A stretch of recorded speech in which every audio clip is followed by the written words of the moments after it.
I know the people your know, but I don't know if the older generation know. But y'all had a production company, you know what I'm saying, where y'all managing. Yeah, you know what I'm board saying? administration. When I first heard Wale, you know what I'm saying, I knew about him, but when I first heard about his management, you know what I'm saying, they was like, man, little Greg and Muhammad. I was like, the basketball Greg and Muhammad? Yeah, man, they moved. They got him. They got Fat Trel. You know what I'm saying? They got a couple of things, man. How did that come about? That's all him, man. Me personally, I've never been into music, you know. Right. And Myra, I kind of grew up with outside of like your Jay-Z's and probably like Lil Wayne's, but like, you know, the guys that was in the bands was the stars for me. Yeah. So I never really listened to rap, you know. I used to go to and get that 10-15 backyard. You know what I mean? That's what I knew how Mo to used to be like, CDs. you play a rap joint from Mo, he gonna be like, man, they stole back song. You know what I'm saying? Just because I ain't know, you know. But the music thing was, I was just being a brother. You know what I'm saying? In the sense of saying, you know, this is more his dream. This is what he do. But shit, if that's my man, I'm with it too. And I was willing to put my money on that. You know what I'm saying? And that's what we did. Right. You know, him and Trey had Trey from UCB. Trey. You know what I'm saying? Yeah. So them two had that vision. You know what I mean? And me, I just had. You know, I was in and out, stepping out, trying little stuff. You know what I'm saying? Crossing over. You hear me? and it worked out great for me, actually. So you know, with them, I'm like, shit. Well, you know, I got some paper. Right, you know, let's just push, do what we gonna do. Because I believed in them. It ain't nothing to do with the music or the artists or none of them. Because I really didn't care nothing about them. Right. You know what I mean? Like I said, I grew up uptown. And it's a certain type of, you know, cockiness that come along with that, you know. But you like, okay, what that mean? Rap, man, I don't care nothing about that. So at that time, music wasn't even something that I even indulged in, you know what I'm saying? But G could tell you more about like how it came about and then, you know, his roles in it. And then, you know, some of the things, the groundbreaking things that we was able to do for that, which still plays into the museum today too, though, for sure. Okay. Yeah, I really think the music thing, and so just to piggyback on what Mo was saying, the way it kind of started was Trey was already dealing with Wale. Okay. And the whole UCB band. I think, you know, Trey would tell it, Kenny Burns had contacted, you know, Trey and them like, listen, man, I got a youngin' that's rapping, this, that, and the third, and I need to run them through like the go-go ranks, get them popping, get them out there. And so Trey kind of took a serious liking to Wale. Okay. You know what I mean? You know, I knew Wale from Virginia State University. Okay. He came to school down there, was playing on the football team, and left abruptly. So I never knew why he left school or anything, but Shorty used to always, like, we'd be in Foster Hall in certain places, and I would come around and see like a crowd and people rapping and all that. And I'm just like, I never really seen DC guys rap on that kind of level. And I know him from downtown Logroon. He worked at that joint where I was at. DTLR? He was at DTLR. I used to be in the back. It's crazy. That's why he talk about Nike boots. Yeah. But that's just the degrees of separation because it's crazy. He working with him over there at DTLR, and then I'm going to school with him. And so I could recall leaving school, I went up to New York. I was working for a company called Isa Brands, who is the company was owned by Lawrence Jamal and Norman Jamal, whose brother is Douglas Jamal, the big developer that owned Douglas Development Company. Everything downtown, the Wiz and all of that back in the day, right? His brother owned a fashion house where they had apple bottoms, Unk NBA, which was owned by a black man, Dave Huey. I don't know if y'all remember that. They had all the patches and stuff on the jeans and everything, the NBA team patches back in the day. And so what ended up happening was, man, I was up in New York and I ended up running into Wale several times, you know, and he'll just be like, man, I don't like it up here, you know. And I was trying to figure out, like, what was he saying? Why don't you like it up in New York? Why don't you like doing press and things of that nature? But once I got around him, I kind of understood his idiosyncrasies and like how he worked, right? And so I was like, damn, I always had it in my mind, I believe in the law of attraction, that like, we can help Wale. You know what I mean? I know what he's missing, right? He's missing what we would call just our credibility growing up in the inner city. You know what I mean? And not to say that Wale didn't grow up in DC, you know? because he has his own story about how he grew up on Peabody uptown. But it's a different kind of growing up in the city when, you know, it's generations. It's your lineage before you, and they can identify you with your dad or your uncles. You know, the neighborhood that you actually grew up in, he might not have been allowed to be outside like that. Father was a taxi cab driver, things of that nature. His story was completely different than how myself and Mo came up. We outside playing throwback, 33 on the courts. Everybody in our neighborhood knows us. Our fathers have been entrenched into the community, you know, his brother and everybody else. And so, you know, I just challenge a lot of people when they think about Wale, that everybody has a DC, Maryland story. You know what I mean?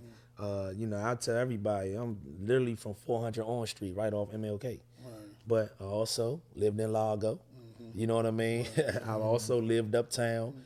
You know, when you from this town, man, because of gentrification, sometimes you bounce around. You know what I mean? You might have started out in humble beginnings, in project housing, anything like that. Then, you know, your family might get a little bit of money and got to move to certain neighborhoods or whatever the case may be. But the way this music thing started, Trey would call us and say, listen, man, I think y'all can help Wale. And I had a conversation with him, and he tell this story all the time. He said, look, I think Wale came out with his first album, and the sales were like subpar, right? But that wasn't because Wale wasn't a good artist. I think he was mismanaged. And not management, but in terms of how they rolled them out. You know, it's rare that you see black Nigerian kid, you know, rapping over percussion and go-go samples, and then have a record with Lady Gaga. You know what I'm saying? That mixture, the way you have to roll it out has to be different, right? And I felt like they were missing some elements. So when Trey came to us and say, listen, man, Wale want to try y'all out, see what's going on, maybe y'all can help. He called us his G and Hop. You know what I mean? His G and Hop. Like the guys who was managing Kanye and, you know, that whole thing, right? Out of that Rockefeller camp. He said that we reminded him of them. And Trey ended up connecting us. He like, man, come over while they want to rap to y'all. We sat there, you know, while they was like, listen, I think y'all can help me. You know, let's do this together. We came up with a plan. What was our 6 months on No Days Off? No Days Off. 6 months, No Days Off. One of our favorite movies, Ferris Bueller. Okay. Yeah. So we went and got these little Beats by Dre had dropped these cameras that you could just walk around with every day and just record. It's a handheld jumps. So we just started recording every day, like the things we was doing to try to get them some awareness, not only outside of the city, but definitely in the city. You know what I mean? Because people was familiar with his name, but you know, here they gotta be able to touch you and feel you. You know what I mean? It's just a different type of way you gotta do it here. And I figured it was a big enough umbrella, even though we needed more umbrella, you know, with him being underneath us, because, you know, we still had a lot of respect, you know, whether it be from street dudes, whether it be from the older guys, whatever. They would give him an opportunity based on, oh shit, little GMO with him and train him. I know it's something good. So I know they ain't gonna leave the city behind. That's how people saw it, you know what I mean? So that was a good thing too, to be able to do that. But even under that umbrella, man, we took some storms though. I mean, some storms to this day that's like, those friends. you know, yeah, friends, little, you know, certain people, like, they just couldn't see it. Man, why you doing anything with Slim, man? You know what I'm saying? But they ain't see the bigger picture. But why is it like that with Wale? Why is that heat on like that? I mean, I get heat just because I was in videos and in the song and all that. And I be defending it because I just, you know, from my experience with him. You know what I'm saying? Man, I don't see him to be a bad guy, but I never deal with him business. I never deal with him outside of the little, you know, interactions. As a matter of fact, I remember you was calling me up there like, man, boy, I need you to get up there to the video. Pretty Girls video. Yeah, Pretty Girls, you know what I'm saying? Y'all got me, you had an old dude waiting over in the corner to get a little shot. I would say, let Bone go so we get him out there, right? But see, what Bone talk about is what I was saying about people, especially from our city, having trust in people like us. You know what I'm saying? To be able to say, I'm gonna get behind what they got going on because I know they mean well and they gonna do what they supposed to do when they get to that platform to be able to put the whole city on. You know what I'm saying? Like, cause, you know, Wale didn't know who Fat Trel was. We found Fat Trel. And we bought Fat Trel then. Wale didn't know who Shaq Glizzy was. He never heard of Light Show. You know what I'm saying? We bought all of them to him. He didn't know them. Where would he know them from? He don't even listen. He wasn't even listening to like local music or nothing like that. You know what I'm saying? But we saw opportunity. Like G used to always pitch to all us. It's bigger than the city, bruh. You know what I'm saying? So we know that walking in the dock like that, we gonna be alone early. You know, and we knew that, not knowing what was at the end of the tunnel. You know what I'm saying? But if you with your brothers and it's dark, if you can hold on long enough, you got to believe in whoever next to you in order to keep walking. Cause if it's, you know what I mean? Because y'all carry my way, this scoop Fat Trel, that's supposed to be in my lap. Y'all come in with the man, you know what? y'all scoop Fat Trel. We gotta give our man, we call him the Wizard, Narik. You know, he was one of our A&Rs. Okay. And he called us one day. We on the road. He said, hey, listen, nigga, I found this nigga. He's a black, ugly, no shirt wearing motherfucker. This nigga be spitting. So I'm like, man, don't have us come off this tour. So we got our flights, came back. I don't think Mo went that day. I think you was across the street. Yeah, Mo, I ain't go, 'cause Mo had a little situation across the street. Open mic and all that. I ain't never even heard of that. So XO was having an open mic down Pure. So I think Mo was still down U Street, but he was at the bar doing this thing with a little, you know. But me and Reek went in there, and we see this shit, and I said, oh, this nigga's a star. You know what I'm saying? And it was just his presence. And the way he was spitting, like a lot of people don't understand, like even the music Trel probably giving them now, Trel a spitter. Like he really could be on that hip hop shit if he want to.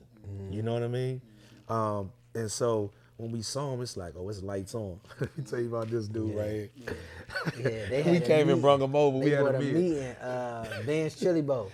Uptown shit, man. He had like a track jacket on with no shirt on. I'm checking everything. He telling me, talking about, how you think we gonna market him?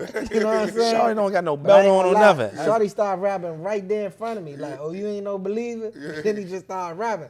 I told G, man, I heard a lot of dudes come out of DC rap like that. That nigga said, when they let them go-go's out, you should leave immediately and pretend every light you see is green. And that shit right there resonated with a DC story because we know everybody leaving from the go-go, especially when they ain't your side of town, and depending on your neighborhood and who you with, man, you not waiting at the red lights. Riding through them. You know what I'm saying? You praying every light green. I ain't gonna lie. You gotta make it back on the other side. I ain't gonna lie, I even caught like flock from my family, especially like our friends, like, and then you know at that time, you didn't really see, music was still new, fairly new here. So like when we would end up in like the videos and stuff like that, we would come home, man, we was like, man, what's up with you, man? You Hollywood on me now. Why am I Hollywood? I spoke to you when I walked in. But they see you on the tube and automatically think you think, you know what I mean? So, I mean, the music thing, for me, all in all, we took some heck of a hits off that junk, though. You know what I'm saying? And if we'd have had the knowledge that we knew now or a little bit later on, we'd have been multi-millionaires by now. So we took a heck of a sacrifice for people that's rapping every day to day. You know what I'm saying? At some point in time, it's going to come out, and they're going to learn to appreciate what we did and the reason why it's able to have a music scene here because of some of the sacrifices we made with Wale. You know what I'm saying? Whether labels, all that, because they didn't look here for nothing. Like some of these meetings G and them used to sit in, and like they would come back and tell me what the people said, and I felt a certain way to where as though when I seen them, I used to be on some like, yeah, you feel like that about DC? And that's how they felt, though. They didn't think it was any talent here. They said we don't have an identity, all this stuff, you know? So we used to push a lot for that, you know? But one great thing that I'm forever grateful was, man, for 6 years, I was able to travel the world, Joe. You know what I'm saying? And even before that, I've been on AAU circuit, so I've been around the world, you know what I'm saying? But in a sense of that, the music and traveling and, you know, 5-star hotels and, you know, being around the elite people, the Jay-Z's of the world and Beyonce's and that, I'm forever grateful. So I don't never got nothing bad to say about like Wale or, you know what I'm saying, or even the music business, however it might have left me, but I can't get them years back. They left great memories for me. And I'm able to have relationships that I have now with the clothing from that. Like when guys like Meek and them come in town, they be, hey, what's up, man? Yeah, I'm gonna talk to you. I'm gonna come through the shop. Travis Scott, Uzi Vert, all these people, all them through everybody in music or from a branch from music. You know what I'm saying? So I'm forever grateful. I've met so many different people. I've been able to leave so many different tickets to people here locally that I know, my family. They ain't never been no shows. Some of them ain't never been again since I left them tickets for the Fillmore. You know what I'm saying? So, you know, that experience for me, that's what I took from it. Because I just try not to spend so much time on what didn't happen. You know what I mean? Because all in all, the blessing of it, the museum came out of it. You feel me? And there ain't no greater feeling than that one, because what people view of the museum, they look at us. You know what I'm saying? It's not somebody that's not us. You know, dealing with music and you represent these artists and stuff like that, people only deal with you based off of how they feel about them. Right. You know what I'm saying? So when he not hot no more, they ain't gonna answer your calls no more. You know what I'm saying? Or he ain't popping, you ain't gonna be able to get them perks of walking in the back door of the club no more. Or, you know what I'm saying? Them comping, you know, bottles and none of that. That's for somebody else and what they do. And then always remember, any given day an artist could wake up and tweet, "Fuck the world," or make a comment about anything about humanity. Right. And guess what? Your job and your livelihood is gone. Right. It's in jeopardy. But you know what I'm saying? Think that these clothes don't talk back. Yeah. You know what I'm saying? Yes. But that also speaks to what you said earlier, just about the respect, you know, how you was raised and honor. Yeah. Because a lot of these people could have treated us fucked up based upon relationships with artists, or they could have cut us off when they felt like the artist wasn't hot no more. But we was able to leave that lasting impression on them. You know what I'm saying? So they fuck with us whether or not we dealing with the artist or not. Right. Rick Ross is one of those people. You know what I'm saying? Dallas Martin, Sherry Bryant, the co-president of Rock Nation. Like, it's a lot of people that still deal with us to this day, and they like family. You know, and it didn't matter whether or not we still dealt with the artist or not. And like Mo said, we don't have anything bad to say about Wale. We got a lot of love for Wale. You know what I mean? Yeah, shout out to Wale. Waiting for him to come on this couch. He got the theme song. Come on, Wale, get your ass on the couch, boy. Yes, I gave him a call and say, man, I'm about to use the theme song in the light show. Green lighted, you know what I'm saying? So I don't got to, you know, I'm here. They so younger, so I don't know all the industries, right? But I deal with people based on how they deal with me. Right, you know what I'm saying? No like nobody can't tell me nothing about y'all, bad, because all my experience been all green light. You know what I'm saying? So it's like that, man. But y'all, this was entrepreneur. Like, I remember how many years ago, man, I'm walking off the Magic Show, and I'm going to Al Greg and say, boom, boom. Who the fuck is that? He come behind the apple bottom joint, man. So I was 21. Yeah. You was 21? I was 21, yeah. Right, that's a long time. That was, 22, because that was it was my last year of college. And I ended up going up to New York City and working with somebody that I call my mentor, and he's, to me, the marketing guru of that era, George Hughes. And he from uptown too, you know. And the crazy thing is, Curtis Malone, they was roommates in college, man, at Hampton. He was the Hampton. That's crazy. Damn, man. But there's a lot of DC dudes that's in the industry all over the country. For sure. You don't know they in there. You don't even know they in there. Nah, for sure. Yeah. All the clothing Jones, everything. Like, I'm like, man, we be running into people like, man, I love what y'all doing for the city. And we be looking at them like, huh? Yeah. He be like, man, I'm from DC, man. I just moved to LA when I was like 25, and I ain't never. And we be like that. And then that relationship though, they give you that. And he be like, man, yeah, I'm gonna give y'all my card, man. Y'all need anything, you know? So like, it's a lot of DC people in the fashion industry. It's crazy, man. Definitely fashion. Music too, though. Yeah, we tearing it up on every sector of entertainment and fashion. It's a DC person in there. Out the park, niggas know me. Curtbone, little homie. All days, yeah. Been a road. Thank you for watching Exchanging Jewels on Curtbone TV. If you like the jewels that we are dropping, subscribe, hit the notification, and share with some friends. And I'll see you on the next episode of Exchanging Jewels, Curtbone TV.